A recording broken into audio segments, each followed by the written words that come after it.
Welcome to Highly Questionable. I'm Dan Lendertalk. You may have heard him saying, okay, I'm ready to go. This is my father back there, maybe, but there's a mask. We're confused by it. Izzy Gutierrez, what do you like on the show today? I mean, this. Yeah, all right. Dale, papi. Do you know who I am? Do you know who I am? How should Antonio Brown feel about his appearance on The Masked Singer airing last night? Okay, this is a wonderful merging of stories. One of them is an actual story. The other one's just reality TV gone mad. So you get a situation where Antonio Brown, right now at the height of immaturity when it comes to feuding with his organization, doing the me thing, both singing me and me on television with this ridiculous show. And you can't, like, this is just the producers merging. Antonio Brown is famous and in trouble, and hey, there's a new ridiculous show out now where we can have a dancing hippo, and it's actually Antonio Brown. I mean, I want you to put yourself in Mike Tomlin's home yesterday while he's flipping the channels, perhaps, because Antonio Brown theoretically is not supposed to talk about that, right? So it's been a secret, and all of a sudden you've got all this going on, and oh, he takes off a hippopotamus mask after singing a Bobby Brown song called My Prerogative, and the timing of it is absolutely amazing. Now, we should say this was filmed back in June, and this is a complete coincidence. This is all happening at once. But man, even the song itself is a message to the Pittsburgh Steelers, My Prerogative. It's like he saw all this coming. I don't doubt that he did, actually. This could have been planned out perfectly by him. I think that you should wear a mask. We'll get more viewers. The ratings will go up. What? Yeah. Really? If I wore a mask? Because they wouldn't be able to see your face. Yeah.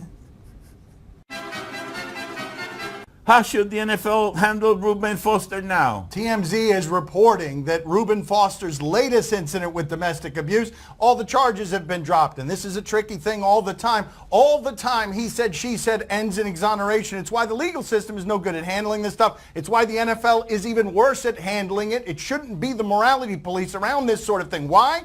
Because we don't actually know what happened here. And Reuben Foster is already associated with domestic abuse. I don't think of anything when I think of Reuben Foster other than domestic abuse. And because the NFL is involved with this, you end up that he looks guilty, even though he may not be. And we're all sitting here giving you opinions when we don't have enough information, and neither does the NFL.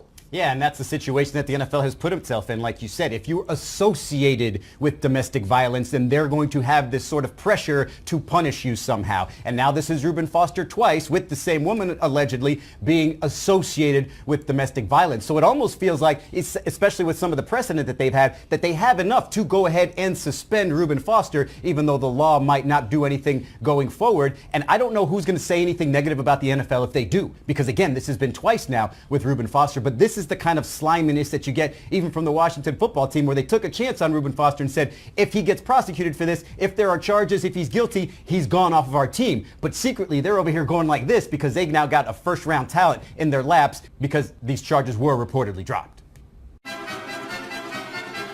Is tonight the bigger game for the Rockets or the Warriors? Oh, this is the producer's way of telling you that the Rockets and Warriors are playing tonight, and it's an interesting basketball game you might want to watch, because this is a ridiculous question. The idea that it would be a big game for either of these teams, the idea that the Warriors have a big game this season until the third round of the playoffs is absurd, and the Rockets are now getting back to where they were before offensively. James Harden is sitting here scoring 40 points on 8 made baskets. The Rockets offensively look not quite as historic as they did last year, but what James Harden is presently doing makes them somebody you want to watch, even though you don't want to watch his style of play, because you don't want to watch a dude taking free throws all game. Now go ahead and call it a less than ridiculous question. I don't think it's a big game for the Rockets. I think, like you said, they're getting their rhythm back, and James Harden is doing crazy things. It's a big game for Rockets fans to continue to watch James on this roll, because he might be pushing his way to a second straight MVP, and that would be insane to think about. But for the Warriors, it is actually a big game. And it's not just because they've lost a few games here or there, more home games than they have at this point under Steve Kerr, more games than they have at this point under Steve Kerr in the season. But if you look at that offense, it's not really vibing very well. They're leaving Draymond Green absolutely on an island on the top of the circle there, and they've got to figure out ways to get this team going. And it seems like DeMarcus Cousins' comeback is just around the corner. So I know that this team in the playoffs should have everything going the way they expect it to, but it's still a process that even without Boogie Cousins, they haven't gotten right. So now it's going to be interesting to watch them play against these other elite teams and see if they're still head and shoulders above. Let me get this straight in my mind. They get rid of Melo and they get better. They get rid of CP3 and they get better. There's a formula right there for winning. That's the formula. So long, Clint Capella. All right. Get ready to That's get how you traded. knock out the Warriors. Get rid of Harden and they'll have them right where they want them.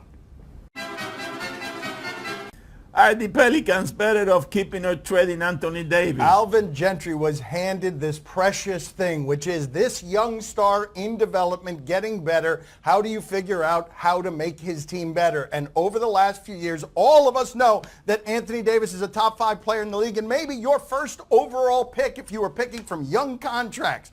And here they are as the 14th best team in the West. And I think every day with every loss, as the incompetence in that franchise continues to reveal itself, you will see Anthony Davis not only going from dinner dates with LeBron James when he's in Los Angeles, but helping his shadow management team that is Clutch Management that he just signed up with. I think it's almost inevitable that this dude ends up in Los Angeles somehow, some way, because it's good for everybody except the Pelicans. It really is amazing to watch a player's sort of loyalty and spirit deteriorate as they go along in sort of a losing pattern, right? Because Anthony Davis, if you would have asked me 2 years ago, will he leave New Orleans? I said no. I said he's going to be the guy that brings other players to New Orleans and they're going to build something there. But then all of a sudden, Alvin Gentry comes in and yes, your offense is better and yes, last year you made the playoffs and Boogie was a good addition in the first half, but historically his defenses aren't very good and this team is back to being mediocre to bad, and all of a sudden you're like, man, my time is running out, and now all of a sudden all that loyalty's out the window. And so the things that you hear from him during the season when he talks about how frustrated he is, when he talks about that we are better than we are actually playing, that's also a knock at the coaches.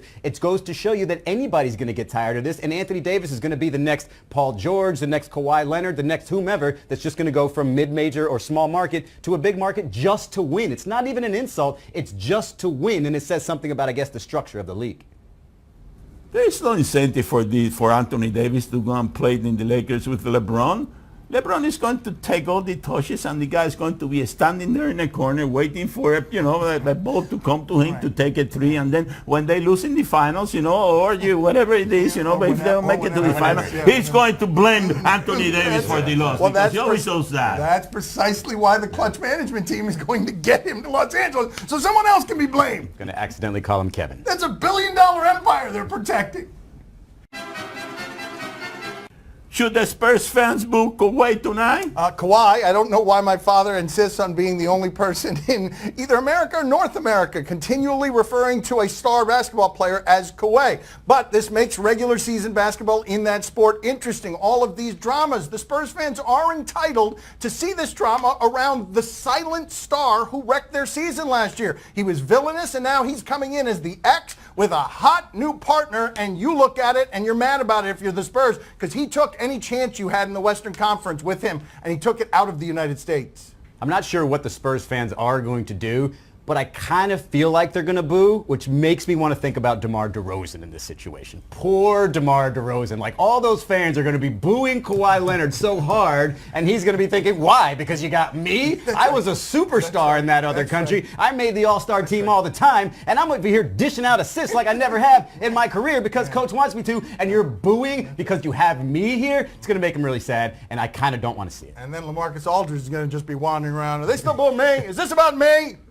They should boo Popovich. He can win without Kawhi. That's it. The greatest coach of all time. To take a piece away from him, and he can't do anything right. You know what I mean? It's more than one piece. All right, overrated. There it is. That's right. There Overrated. it is. All right, That's right. there he is. And look, he's endorsing it again. That's right. He agrees with himself on the most ridiculous thing said.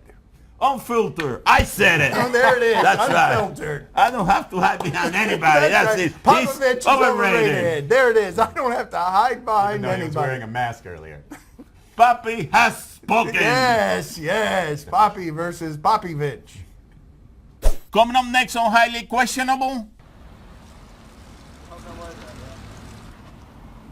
Whose fault was the person's going to land in here, right? Oh, does he see?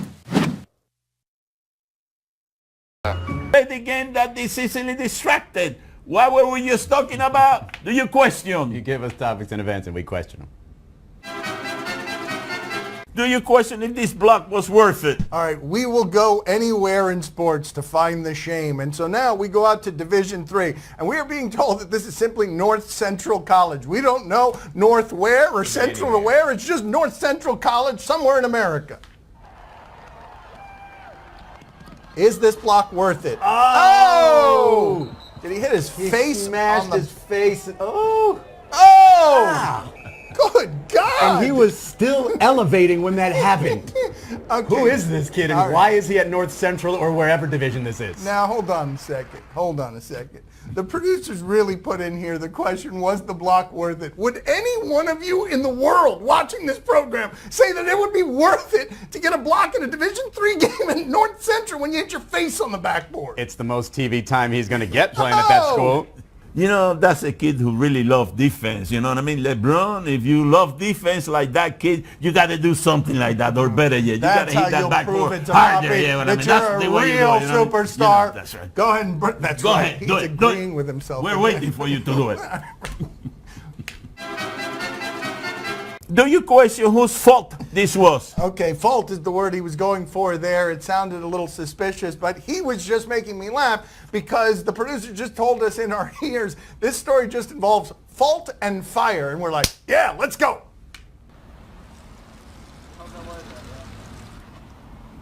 Whose fault was... Person's going to land in here, right? Oh, does he... Oh! Come on, one at a time, people. It wasn't even that big of a risk. You're just jumping over fire until you do that. I'm going to say that is the fault of the alcohol. Are you kidding me? That wasn't a good fire video. You want to see good fire Oh, videos? Bobby, have a We good got a fire video. montage. Look Yeah. out. Here comes good There fire you go. video. That's the name of it again. That is good fire video. Poppy was not lying. There it is.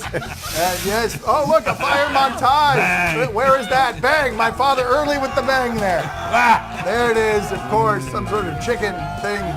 Fiery, crispy grilled chicken. There it is. Yeah. And there's that guy. Sport is already hard enough. All right. That's my favorite one. No, this is the best one. Fire That sale. can't be your This is favorite fire one sale. because this is the best one right here. Ah, this one is Wait a great. minute, this isn't fire.